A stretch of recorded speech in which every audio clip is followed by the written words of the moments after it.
What is up? I am Jonathan Crane. And I guess I need a new sign in. I've I'm nearing my points for a one. I don't know how much I can say mediocre cat two anymore because I've had a really good season. So Yeah, yeah, I guess I'm taking submissions for a new sign on. But I'm Jonathan. I'm Ben, head coach at Skyway Cycling and team director at Skyway, presented by Domestique Coffee. Yeah, Speaking of you having some good results, I guess it's been kind of crazy. I think it's been like what 6 weeks since our last show. There's been at least one wedding. I can't remember if you got married before or after the last show. we definitely both went on honeymoons since then. Yeah, I think I've raced like 8 times since then or something. yeah, it's been a little hectic, but the reason you can't say you're mediocre cat two anymore is because you got second in a USA Crits race, In the and cat then too, in but the cat yes. two, Yeah, yeah, yeah, yeah. Yeah, I and don't want to then oversell yeah, it. and then we had a phenomenal speed week as a team. Yeah. Um, 4 wins out of 7 races that we had guys in. Podium in every race we entered. We went 1-2 at Union City. And so you did a lot of work as well, helping us get those wins. So mediocre cat two is going to be no longer relevant. Yeah, I guess good cat 2 question mark at this point. Yeah, Great cat Speedweek was two. awesome. Speedweek was like one of the most fun times I've had racing a bike for sure this year. Yeah, We were all firing on all cylinders and doing the cat 2 races, I love to do my race, go lay in the grass for a minute and then watch the pro race, and we have had a ton of great racing in America. I don't know, Ben. I may have sprung this on you, but I think I titled the stream "Is American Racing Better Than?" I think I said than the Giro or better than European racing. But you said this Euro, and I almost texted you because my YouTube algorithm pushed it out to me, and I was like, dude, Reddit's gonna have a field day with this, which is good. yeah, fine, yeah. I want Reddit to have a field day with this. So that was based on like we've had the conversation. It's been going on in like almost any cycling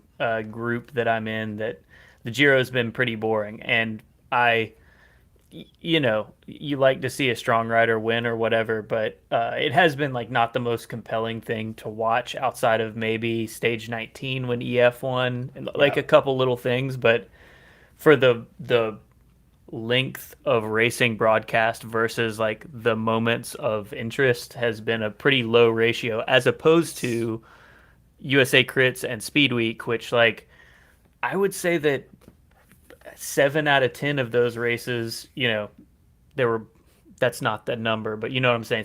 yeah, 70% of the time you were watching those was pretty like good, interesting racing and dynamic. yeah. I think I texted our team group chat at stage five, whatever the first time trial was, like stage five, Mhm. and I was like, "Well, damn, the Giro's over. You I'm did, not yeah. like, what are You we were right. doing?" And I think I'm not a World Tour DS. I'm a team director for a Cat Two crit team, but I was like, every stage, what are these teams doing?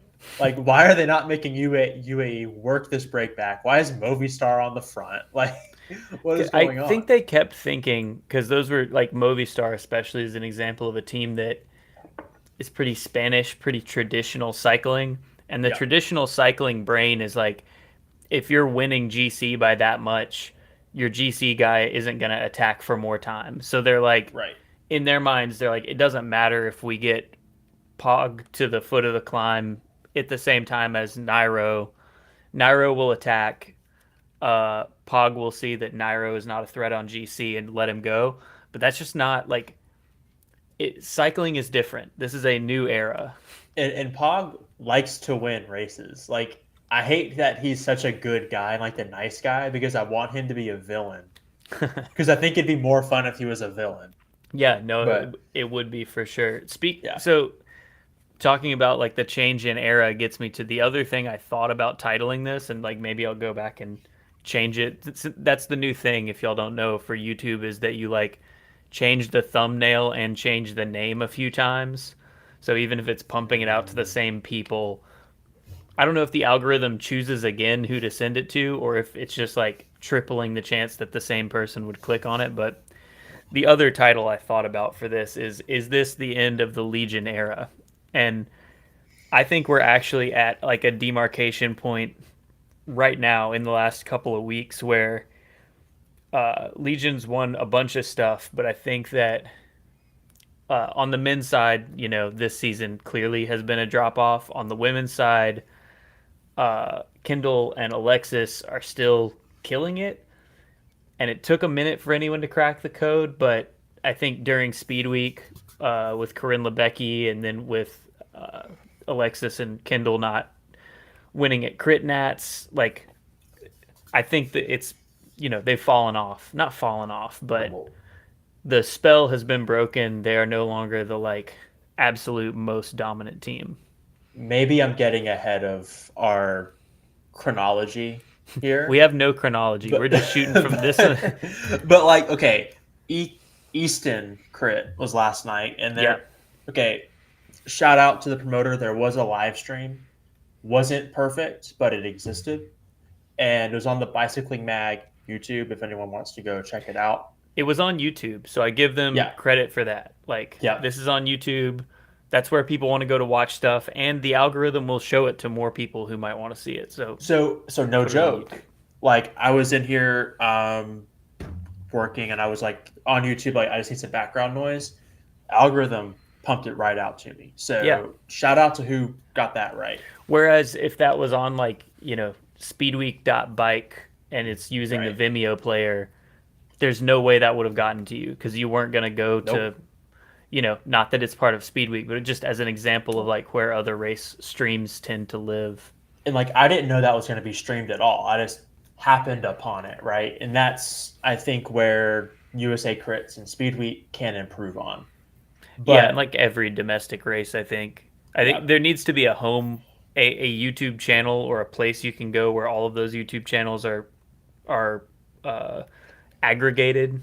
Yeah. But they all need to be on YouTube. If your race isn't going on YouTube, honestly, and Twitch, like we're going to YouTube and Twitch right now, just pump it out everywhere, but definitely YouTube. Yeah. Well, I mean, even like Flow Bikes, right? Like, full stop, you and I did not pay the $200 to watch USA Pro Nats. Don't have it. Right. Didn't pay it. But 24 to 48 hours later, all of those national championship races were on YouTube.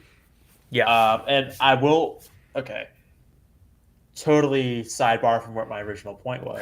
But that's what this episode is going to be. Too much stuff has happened, so we're. But like, they put the women's crit on YouTube immediately after, right? Mm-hmm. It took them 2 or 3 days or almost a week to put the men's race on, which to me is like kind of like, okay, they're saying the women's race is not as valuable, and so they're putting that out as a teaser to be like, hey, look how good our coverage is. Right. Pay for the men's race, right? Which I'm not happy about. I think that's a little bit of a dig to the women's race. I also think I guess let's get into those races. We're talking about them. Yeah. So the nationals, specifically the crits, I think the women's race was much more compelling of a race than the men's crit was. Agreed. Because really, you had almost Project Echelon doing kind of like what Legion was doing 2 years ago in races like this. It was a wet race for the men, night race, and they just got on the front and sat 6 deep and hammered, and no one could really get around them. Like ones and twos at a time, but when someone would get around, they'd crank the pace back up and reel them back in. Yep. And then it ended with a crash. Third wheel, maybe Ethan Crane. I don't want to speak out of turn there. I'm not sure who it was, third wheel. It was Bickmore. Oh, Cade Bickmore. Yeah. Okay. Well, and you think it was like the Saturn sit-up? Maybe like almost somewhat No, I don't think no, so. I'm kidding. Having watched it, I'm kidding. Cade hits a paint arrow pretty square on. There's a painted, like turn arrow. And everyone else in the team goes a little bit to one side of it, and his front wheel clips it dead on. And, they're going full lead-out speed, which is probably a little bit faster. So it's one of those situations where the line that has been working the whole race speed goes up 1 mile per hour, and suddenly that line doesn't work anymore. You hit the break point. Right. Well, I think he. Again, I may be speaking out of turn. There are like a million races. All of the ones that you can watch, I have watched, and all of the results I've boned up on again. But I want to say off the top of my head, a race that happened yesterday, Cade Bickmore did well at Snake Alley, maybe even won it. Someone from Let me pull it Echelon up. won Snake Alley. I can pull it up real quick. But Speaking of Echelon, Tyler Stites got a top 10 at Tour of Norway yesterday or today. yeah, that Let's was see. definitely on my long list. And the finish, the results list for that stage were crazy. And this goes back to the thing we're always people are always telling us that American racing sucks and these guys would get destroyed in Europe. The top 10 for that stage of Tour of Norway is like Alexander Kristoff won, Magnus Cort was like 10th, Wout van Aert was third, I believe, and so an echelon rider being in there, like that's top level company. No one Yep, is there's no one missing from that list. absolutely. The results are not published online yet, and I missed the For Instagram Snake Alley, stories. Yeah, and I missed the Instagram stories, but I found them somewhere earlier, but they were not easy to get to. like I'm Googling them using all the keywords. I did go find results for every single USA Crits and Speedweek race and like take a screenshot and clip those all into a folder, partially just to like remind myself of how all those races went down. But it is still a pain in the ass to find results. Like some of Yeah. them are on road results, not Oh, under the wait, name you'd think, or let's see. Oh, that's from 2023. I was on the Quick Star, the Quad Cities Criterium website. Yeah, it's again, results are too hard to find, which is yeah, something we harp on forever. it's out there somewhere. Yeah.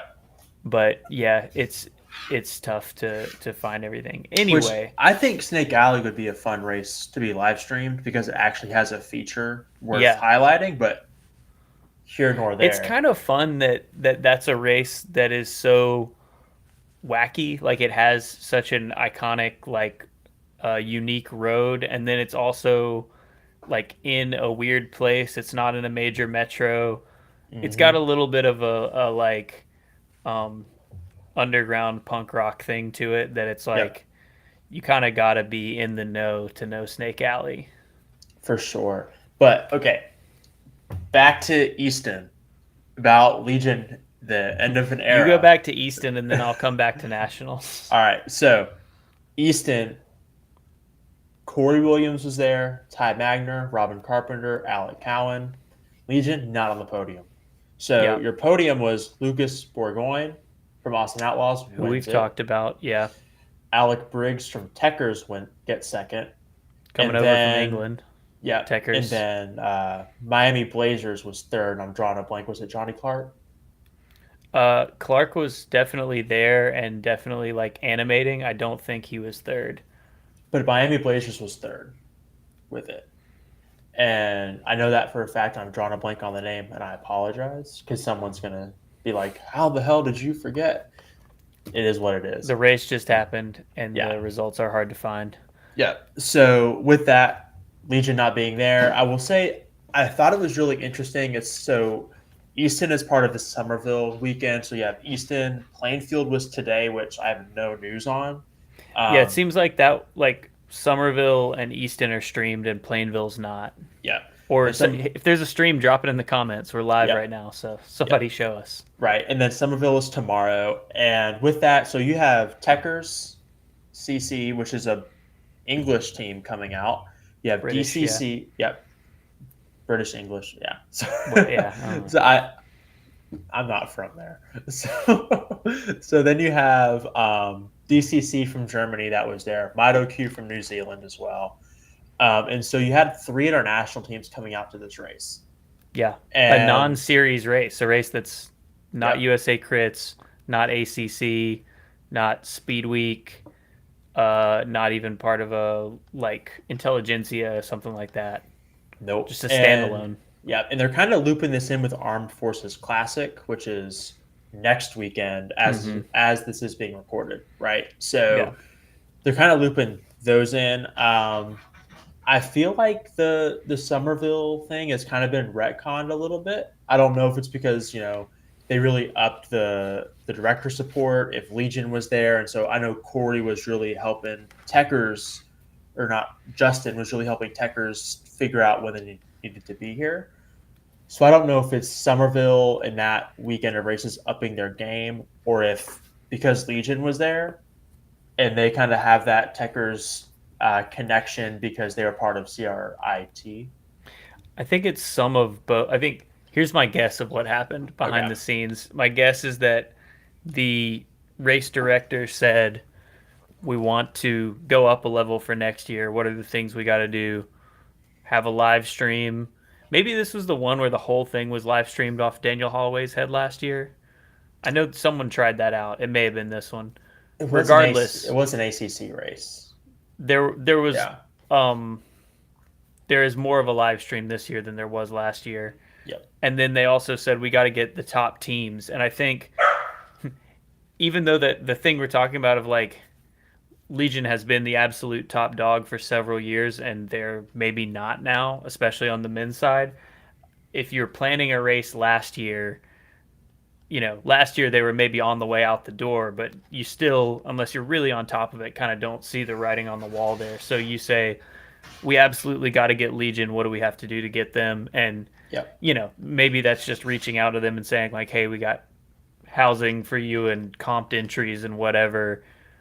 Or maybe it's more than that. Maybe they're giving them more than that. But I think you get Legion and then just naturally Techers reaches out to Justin and says, hey, when should we be here? And my guess is that his answer to them was like, well, you want to be here for Tulsa and work backwards from that.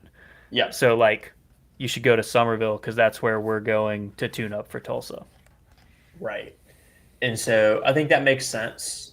Absolutely. And I'm actually going to pull up an updated Tulsa reg to see if any of these international teams ended up I want getting to say I in. heard Techers was. I don't. Maybe that was speculation based on the fact that they're here now. That's my guess, though. I mean, if you were going to make the trip to America starting now, the natural endpoint would be Tulsa. Right. Talking about Well, the timing, though. Techers did make a post about because they got Alec got second. Alec Briggs got Yeah. second. They posted they were going to be here for the Somerville weekend and then for Armed Forces Classic. And I'm looking now. So okay, DCC is here for Tulsa registered. Let's see. Kingdom Elite, Legion, Matador, Miami, GCA, Parks Law Firm. So it looks like Techers is not on the reg Hmm. for Tulsa.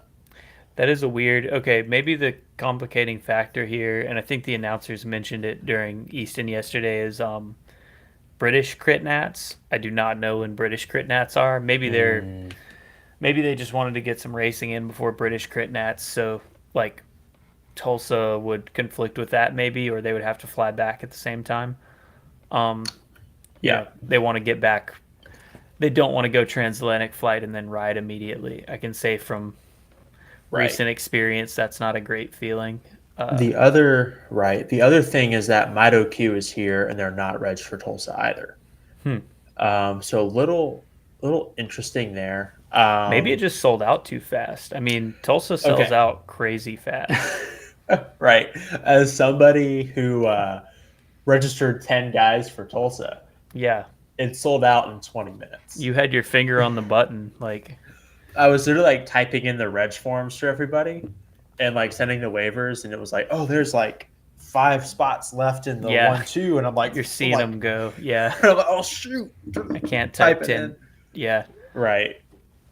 I do want to So talk about the timing of this weekend. So this weekend we just talked about like Easton, Somerville. Somerville hasn't happened yet as we are live doing this episode.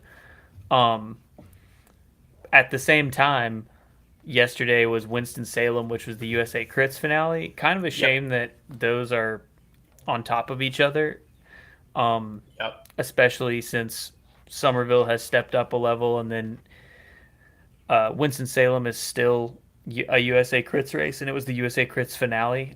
It was a pretty good race, I think, Hmm. partially because the field was there were people racing with different objectives. So Yeah. Rainstorm is trying to kind of consolidate their lead. On the women's side, both of the points leaders. Oh no, I do think on the women's side, Alexis was there and she was the points leader. So you have her kind of racing a little bit defensively, but DNA had second on the individual points, and they were so it was a weird dynamic on the women's side, and a break with two riders that were not in the overall gets up the road, which is kind of what you see in these races that are kind of late in the series. Like that's the last chance Yep. saloon opportunity for some riders. I believe it was Kingdom Elite, and one other, and that's another race that it's so hot off the presses that results are hard to find. So I just watched the live stream. Yep. But on the men's side, it was a good, interesting race. Friend of the podcast, William, young Will Seitz, who I rode with on Tuesday, made the break that looked Yep. like it was gonna be the break. It's like five guys. Had Rainstorm in it. Had good representation. I It thought also that was had gonna go. Gabe Mendez from Work Hard Be Humble, another Yeah, friend of the former show. yeah Yeah. guest of the show. Uh, yeah, I thought that move was gonna go, and then that came back with like 10 to go, reshuffled, win again. Um, Good, interesting, dynamic racing. Rainstorm ended up clinching it, like as I think most sane people would assume they would. That gets Ah, me to a couple of like well, overarching things from Speedweek. Speed Week or USA Crit. So one thing I found really surprising was going into Winston-Salem, Foundation was third in the team points, Mm-hmm. which I hadn't seen or heard anybody mention them at all of Speed Week. So I thought it was interesting that they were third in the like, getting guys in consistently 10th, 11th, 12th, Yeah. right? Got Mm-hmm. them there. And then Work Hard, Be Humble was not in the top three at all because it Yeah. was them, Ribble, Foundation. Mm-hmm. Work Hard, Be Humble raced really aggressively all race. Caleb Landgrebe was in just about every single move of the entire race. Then That's Gabe exactly what I Mendez. wanted to talk Yep. about. Yeah. Then Gabe Mendez, and they ended up getting second in the USA Crits overall, pretty much solely based off Winston Salem and how aggressively they rode.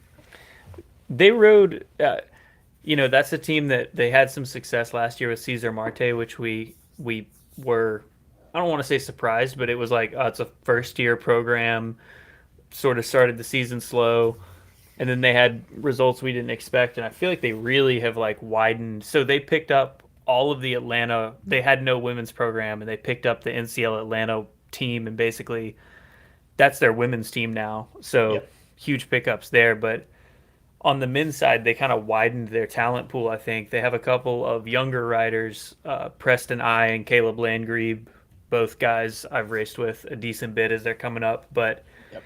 they're 19 and they're still getting better, and I'm 35, and actually I'm 35 and I'm doing numbers I've never seen You're before. But you're still getting better. yeah, So the as the a rates coach, so the like rates are different. yeah. Well, it's like this, right? It's like you're supposed to hit like your maximum genetic potential at 28. But if you never hit that, you can still improve after 28. Yeah, I'm also doing more volume than I've ever done, Yeah. so there's a correlation there for sure. But Yep. yeah, those like Preston I and Caleb Langrebe, big pickups for them. Andy Scarano has raced really well. Like Yep. they went from maybe having like one or two guys that could hang at that level to having like five or six guys that can on any day top 10 any of these races. Yep. Like none of them have really cracked the code. They're not like dominating, but I feel like whenever a big move goes that's like three or more guys, Work Hard Be Humble has one or two in there. And Yep. later into Speed Week in like College Park, I believe was the one where it rained and there's a hill and it got real crazy. Like they were racing super aggressively there. Caleb got a second on one of the days later in the week, like in the 5 to 8 race. Things start getting kind of ragged toward the end of that series. It's like 8 races in 12 days or something, and work hard, be humble. Kind of got better throughout rather than dropping off. Yep, 100%. Definitely a team to watch moving forward into the ACC season, which starts in 2 weeks at Tulsa. Yeah, we're at this tipping point where like USA Crits is done, Speedweek done, Spin the District. Those are all like the same overlapping Venn diagrams. Those are all done, and we're beginning ACC with Tulsa. Yep. So wipe the slate clean, start fresh. In the past, Legion has not done much before Tulsa, so I don't want to totally count out that it's possible that they come into Tulsa and start to put it together. I don't think they're going to be riding the front from 5 laps in like they were 2 years ago, but Yeah. I wouldn't totally count them out until the end of Tulsa. If it gets through, I'm going to say the second day of Tulsa and Legion hasn't done anything, I think that's the final nail in the coffin for the Legion dominance era. So, yeah, absolutely. I'm looking at Tulsa, who's going to be there. So, Ribble's coming back to America and hitting Tulsa, which I didn't think they were going to. We'll talk about how they were going to disrupt crits in a minute, but they didn't really. They did compete with the Rainstorm. So at Aniston, Sunny King, Rainstorm was the team. We were like, oh well, it's going to be, It's going to be tough to beat these guys. Yeah, Yeah, they Rainstorm's were going to be the in Pagaccia. control of that and of Noonan. It definitely took a team like Ribble coming in for Speedweek to challenge them. Yep, and they did, and so I'm excited to see them back at Tulsa.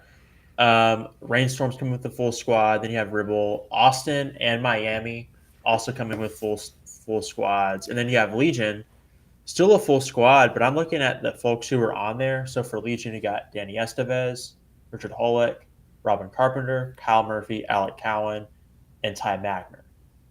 No Justin.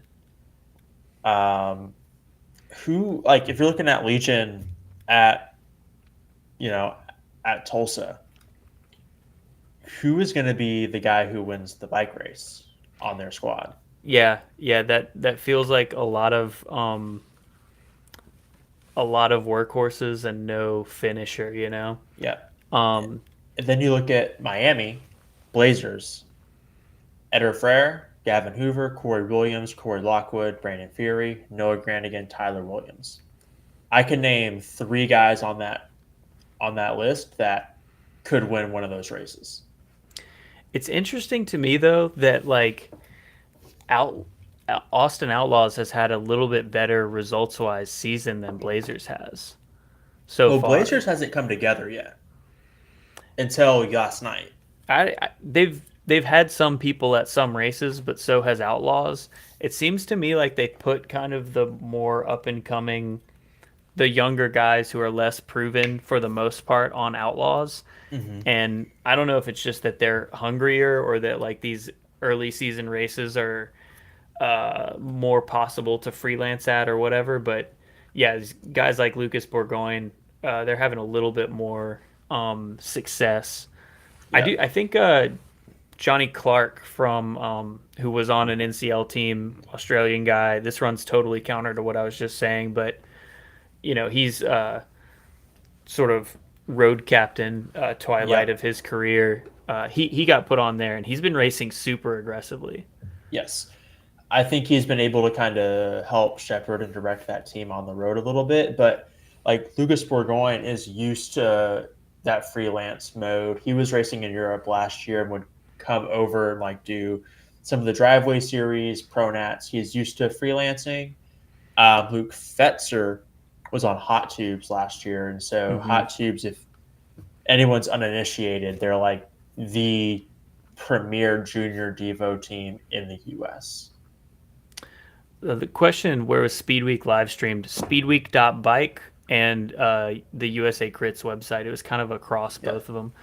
We were getting, yeah, we mentioned this. You might have mentioned it. You might have missed it earlier in the show, but it's not on YouTube. All of those are on Vimeo, which Vimeo, YouTube is going to get to you. Vimeo, not necessarily.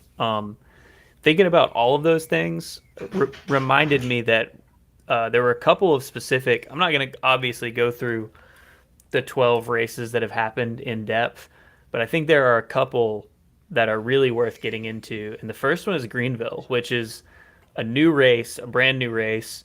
And talking about Johnny Clark reminded me as I was watching it, the storyline that kind of like was in my head because I watched the women's and the men's was like the NCL riders are out for blood because in the women's race, Andrea Sear, who was an NCL rider, she was racing under the Texas Roadhouse banner for that Speedweek. She went solo, and there was a dynamic in the women's race because Corinne Lebecki from EF, who has now two-time champion, and that's another thing I didn't get to talking on the women's side is that talking about women's nationals, Lubecki won the women's national championship in dramatic fashion by just barely nipping a rider from Fount Cycling Guild at the line. But yeah, Lubecki was here, and it was a dynamic where, like, I think the Legion riders were kind of looking to Lubecki. Lubecki was trying to get off the front, and they were covering her. And when Sear went, she didn't have a team. Lebecki's watching Legion, Legion's watching Lebecki, but Sear committed and got a gigantic gap, rolled solo for a long time, and then a couple riders bridged to her. And then it was almost exactly the same thing in the men's race where a former NCL rider in Johnny Clark went up the road solo very early, riders bridged to him, and then that was the ball game. Yeah. I think that's a course. There's a hill and at least one fairly technical turn. Former guest of the show, Will Harden, has a good video from that where you can see there's a pretty like narrow downhill alley that sort of forces a single file, maybe two across. And I think a course like that favors a smaller group a little bit more. So good, interesting new course. And really interesting racing to watch. But yeah, the takeaway I had is like the NCL riders are like, I would expect that to be a blow to my mentality, but I feel like they really came out swinging with something to prove. I think there were some of them that had been training and were ready to rip when the rug got pulled out from under them. Absolutely. And, shout out to all these teams and USA Cycling for I'm never going to shout out USA Cycling ever again. So let's be clear on that. Unless they keep doing things that rock. I mean, so they went ahead and issued a release like, hey, due to like basically 30 people losing their jobs, we're gonna let folks add and subtract to their team as needed, whatever it takes, without the fines and associated difficulties. Let these people get to pronats and add to these rosters. Yeah, they basically fast tracked. If people could find someone to pick them up, USA Cycling cut some of the red tape that would prevent them from getting on those teams easily. The other, like talking about Clark, talking about Ribble, the other, and I guess let's get into the Ribble like disrupting the global crit scene here. I want to talk about Spartanburg because Spartanburg on the men's side was an insane race.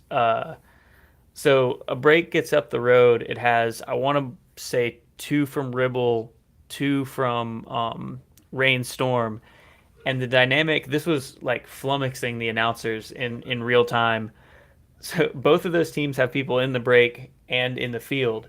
And basically, Ribble doesn't want to lap up. They want that break to stay, not get caught by the field from behind, but also not catch the back of the field and reintegrate. Whereas Rainstorm wants that break to catch the field, lap up, because then they can do their lead out as normal. Because they've got a really strong lead out. So I think it was Greenville, one of the earlier races in Speedweek. some of the Ribble guys were in a group that lapped the field and they were confused. Apparently, in British crits, when you lap the field, everyone is pulled. If you're lapped, you're pulled.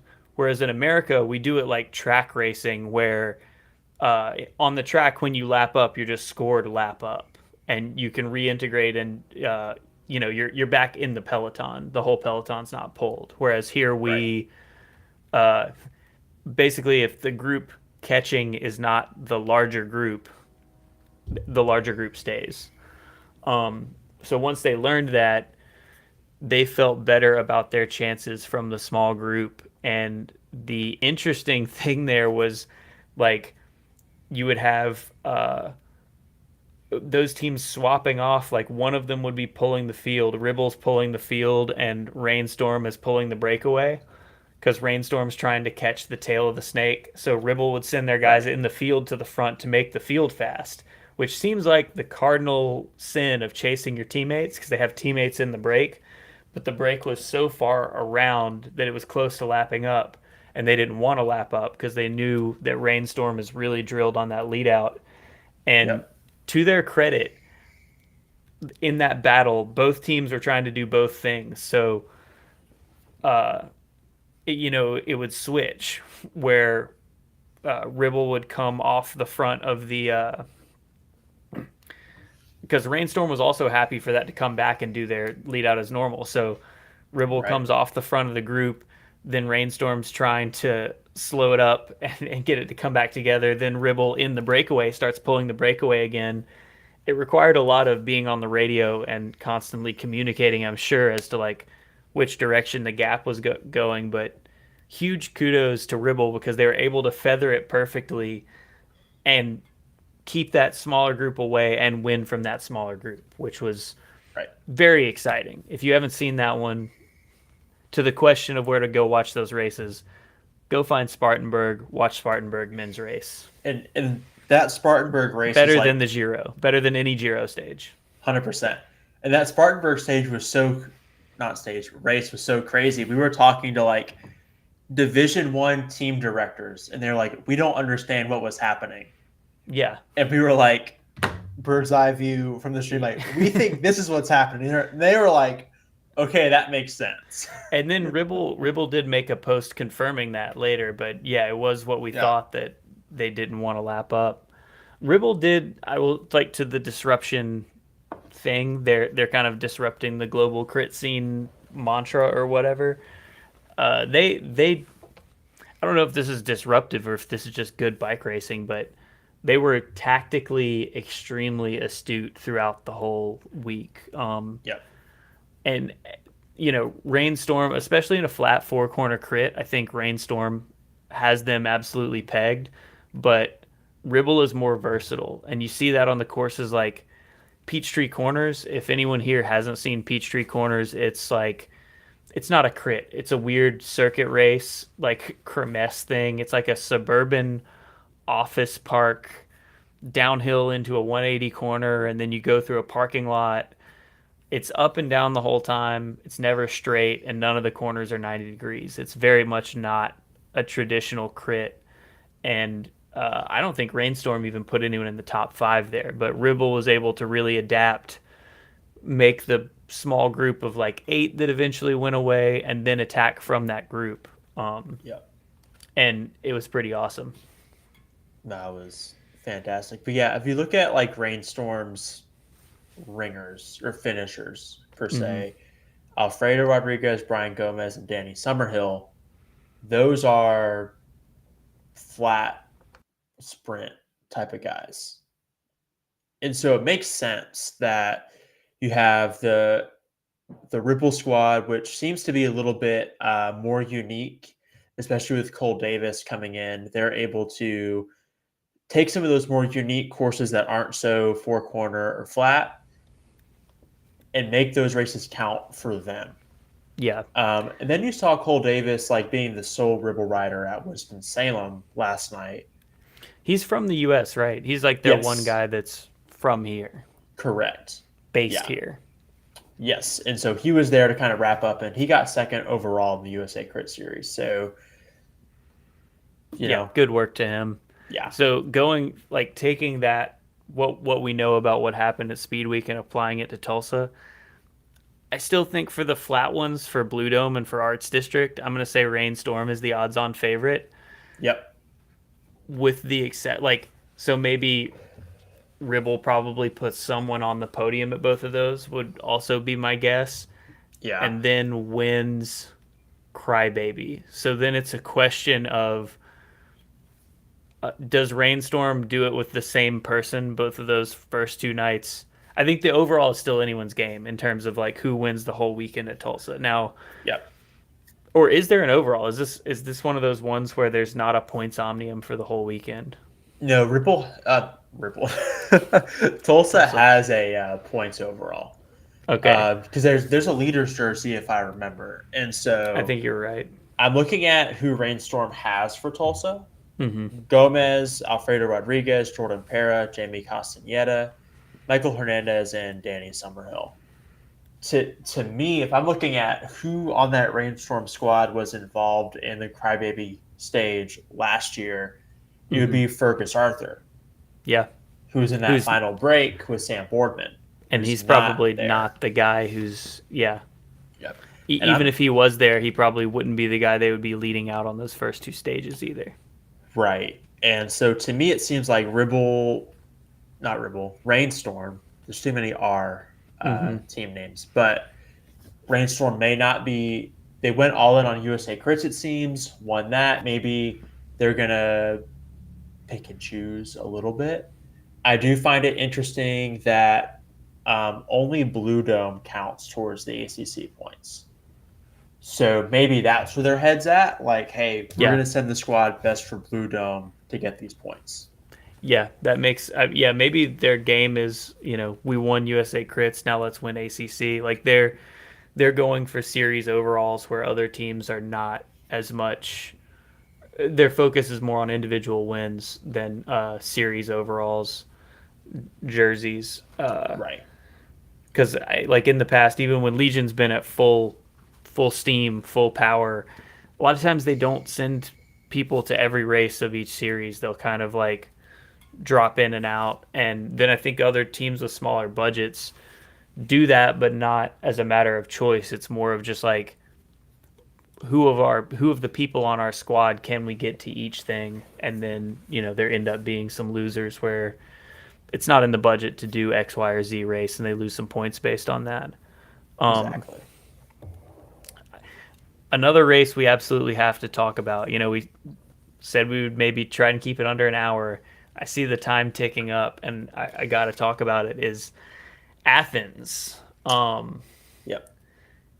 So Athens was on your wedding day, and we were sitting there in the chairs Okay, wait. watching. Four So, of the guys from our team are huddled around a phone watching Athens before Ben walks down the aisle. so you know what's crazy is I'm in the groomsmen suite, and no joke, I'm watching from the groomsmen suite, and there's like 2 laps to go, and they go, "All right, Ben, like you got to go downstairs," and I'm like, "Oh shit, man!" Yeah. Like, just I'm like, I was about to be like, "Hey, let's fake an emergency," like say, "Hey, the groom has to poop," anything, and sure enough, like no joke, I'm standing up on the under the thing, and our my groomsmen start walking down, and so my groomsmen like it's like a couple guys on the team, my co-director Rob Liao, and he just like as he's walking down the aisle with a bridesmaid, he just does this, and I'm like, all right, let's go, like we got second in the amateur finals or whatever, but Yeah, it was the amateur finals, which we had like five guys in. yeah, And yeah, we got second in that. That was going on at the exact same time. We watched the pro races on replay, but man, what this is another. Go watch this men's race if you are looking for. If I'm trying to sell you on this string of American racing being better than the Giro this year, go watch Athens. Very unlikely.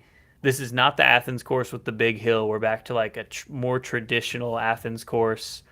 It's like not hilly, not flat. It's kind of like the Sunny King course in that way, where it's a good balance where someone who's not a full on sprinter can win it. Someone who's a little bit more of a rouleur can win it.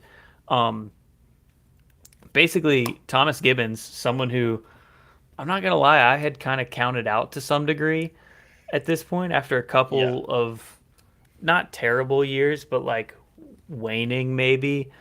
Um, Gibbons broke away with like some insane amount of laps to go, like 60 or something. Like just a ridiculous amount of laps to go. Breaks away solo and committed to it in a way that you don't normally see someone do to a solo move. Oftentimes, if someone gets up the road solo like that, they, after some amount of time and looking back, they just let off the gas because what they really want is people to bridge up to them. Um, I'll plug here. Gibbons went on the Yeah You Ride podcast, which is Bodie, friend of the show, Michael Bodenheimer. I saw him out at Speedweek as well. His podcast last week and did an interview fully just about this race, and he talks about how he just put his head down and ignored everything and just kind of did what he knew he could do, locked into his effort and just ripped it. Eventually, a few guys, including Robin Carpenter, so I guess like four guys bridge up to him.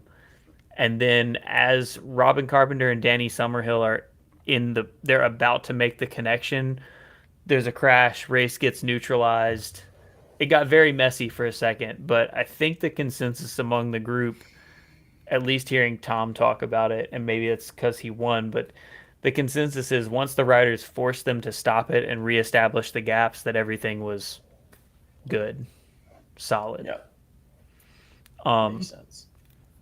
but so then they got a bigger group away, and Gibbons attacks again from that group with about four to go, and he timed it perfectly in this window where like it's close enough to the sprint that the pure sprinters are really like have mentally flipped the switch to like this is a sprint. I'm saving my legs for the sprint. I'm thinking about positioning, but far enough out that like he wasn't just setting up a fast sprint for someone else. If you make that attack with one to go, someone who's a sprinter says like I'll just stick this and I'll sprint as soon as this guy fades. Yep. Um, so yeah, a crazy win, something that I would not have expected. And we talked about how we thought Automatic was maybe like building for someone else to be the winner in the future, and I think that's still true, maybe to some degree. But a really good ride for Gibbons, fun to see. Gibbons still has it. He's still got That's something, the yeah. bottom line. Like, And it is this is another like little mini story that we should talk about. It's an Olympic year. So like yep. Gibbons has been training for the track. He's been training with the USA track team. I don't know if he's going to the Olympics, but I think he's maybe angling that way. And I think Clever Martinez, a crit rider, we talk about a lot. I think when the NCL, when NCL money was in play, he was going to race American crits this year, and then that went away, and he seems to have pretty much shifted his focus to the track. He was Yep. at a couple of Speedweek races. He was at Peachtree Corners, and he did make the winning break there. He didn't win from that break, but he was a factor for sure. So he's on good form, but I think he's off in Germany racing track now.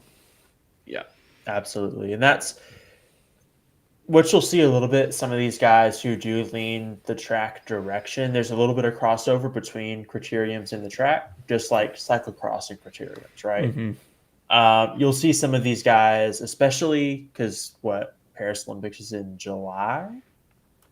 Because I know there's some crossover with Tour de France, right?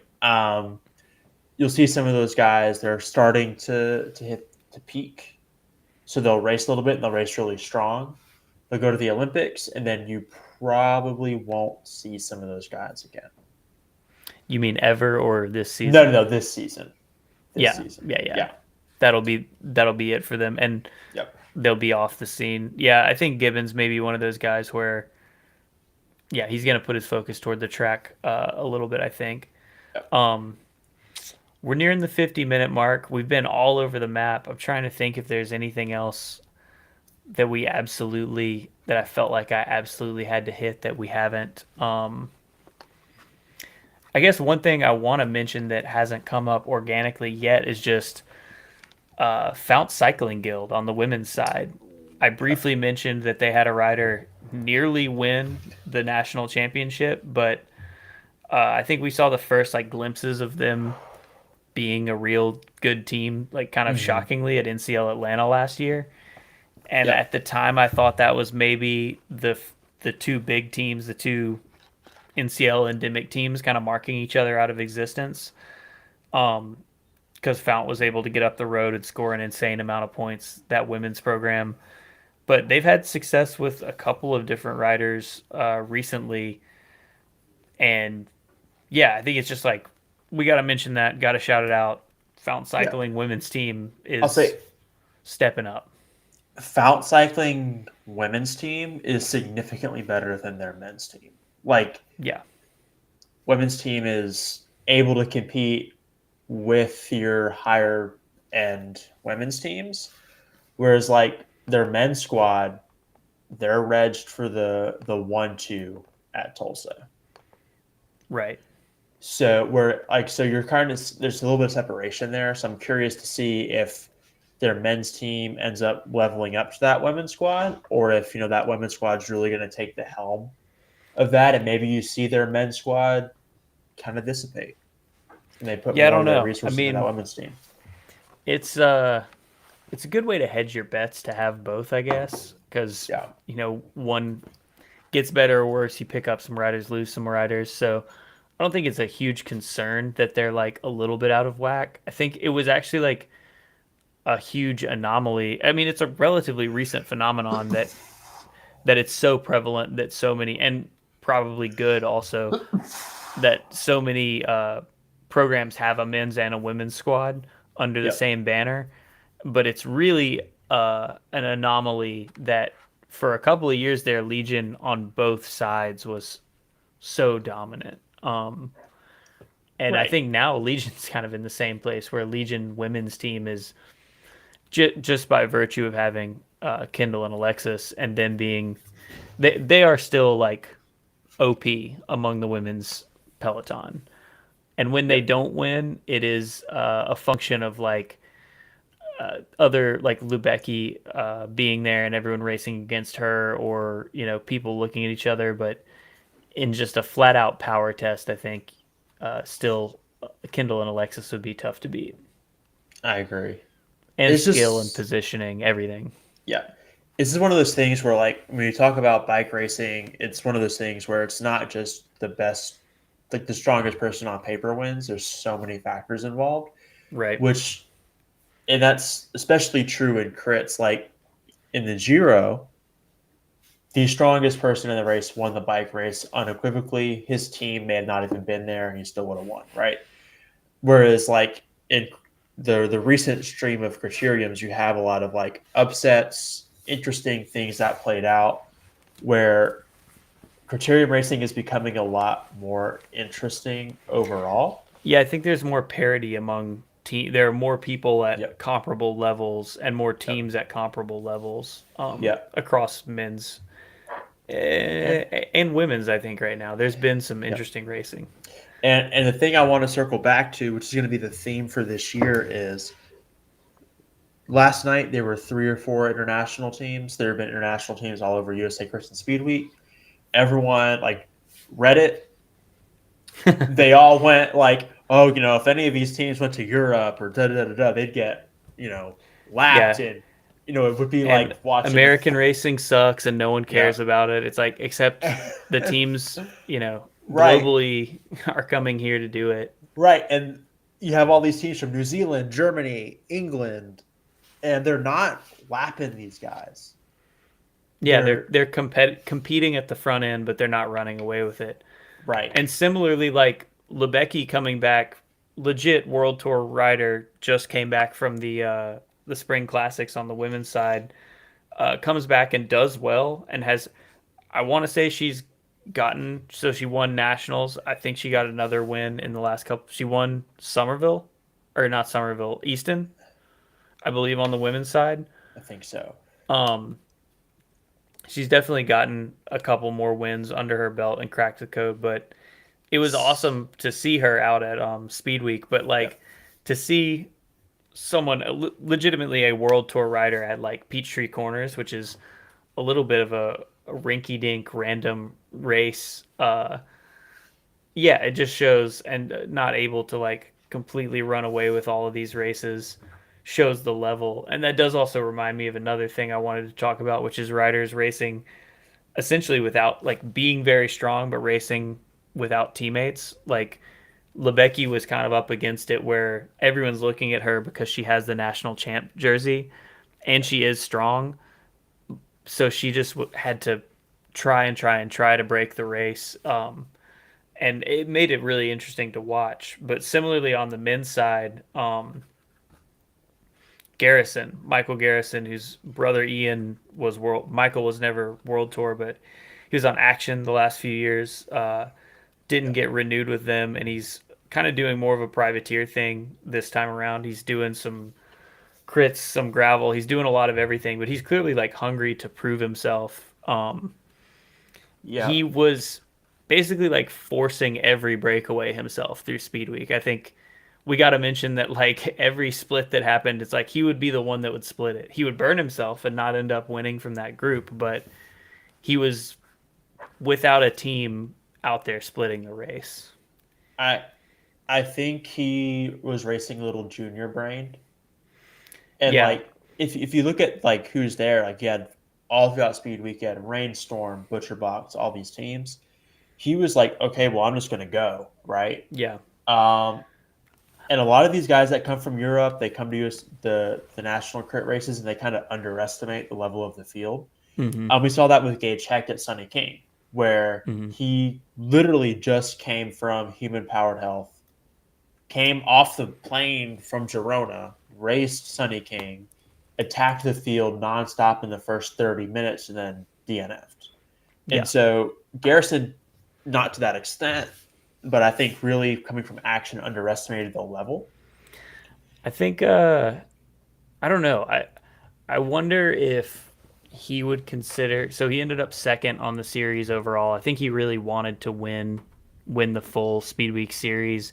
I Yeah. wonder if he would consider it a failure that he didn't get a better result than that, or if he would consider it a win in the sense that like he was a factor every night and he was getting airtime. Because I think that more than anything, like getting seen and proving that he's a strong rider is what he's out there for, as much as I'm sure he wants results. But yeah, I don't know. It seemed like what he wanted out of the races was more to be racing at the front and to be consistent, which he was, but he was just consistent in the like 3 to 8 range, you know?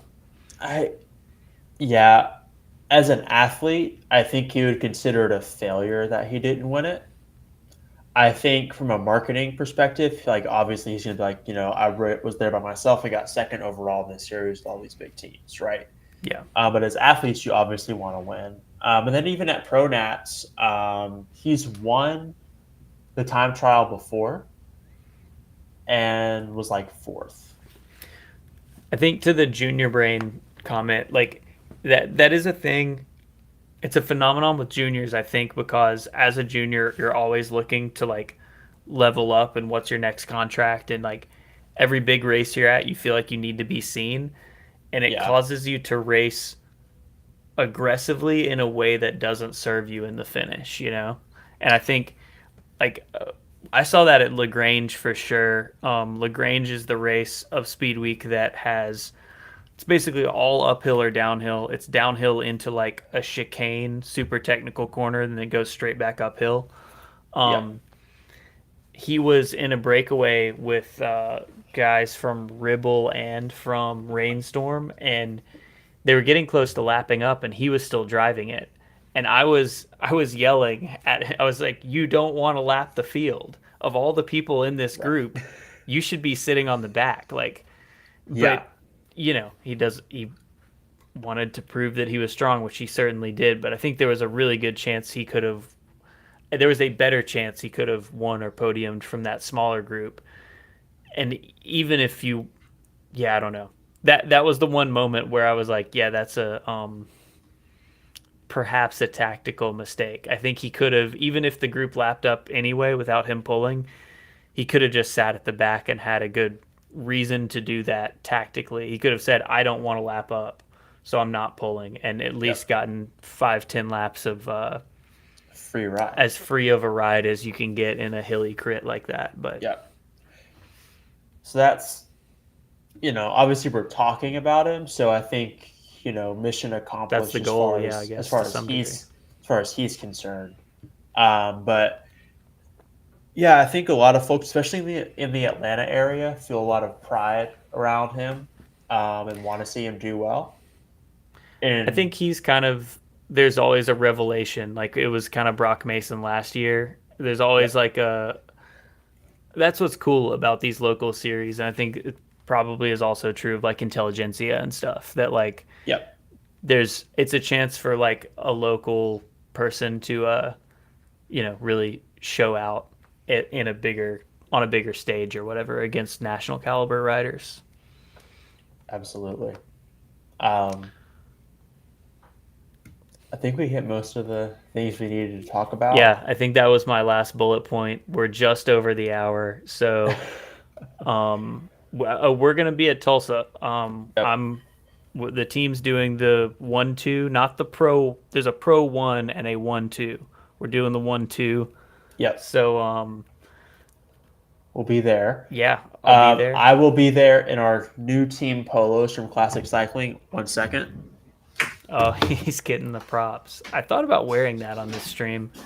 Instead, I wore the T-shirt from our coffee sponsor, Domestique. But for the audio listener, Ben is getting a polo out of a bag, and I assume he's going to hold it up to the camera. Yep. There we go. This is for the video people. This is the way to identify Ben at Tulsa. If you want to talk to us, say what's up, tell us we're wrong. Right, yell at me. Whatever it is. So far it's been great to meet people at races who know us from the show. I will have good people brewing beer, Once Upon a coconut water on me at all times.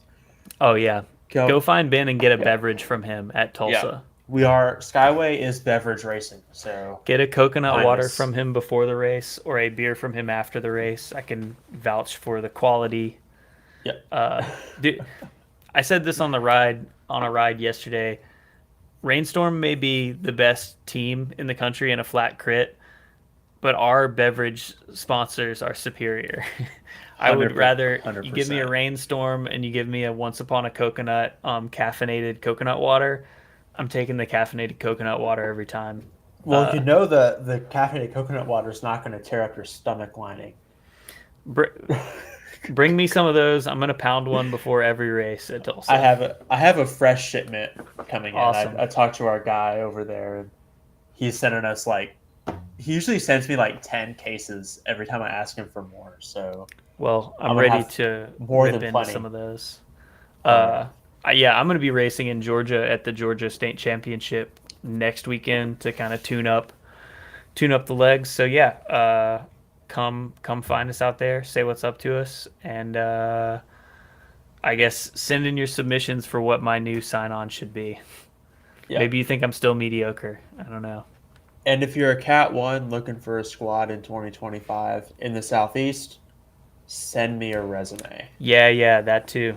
We're looking to pick up some ones. We've got a few newly minted ones, and I'm looking to become the next one by the end of the year, so yeah, see you out at the races, I guess. See you guys later. Thanks.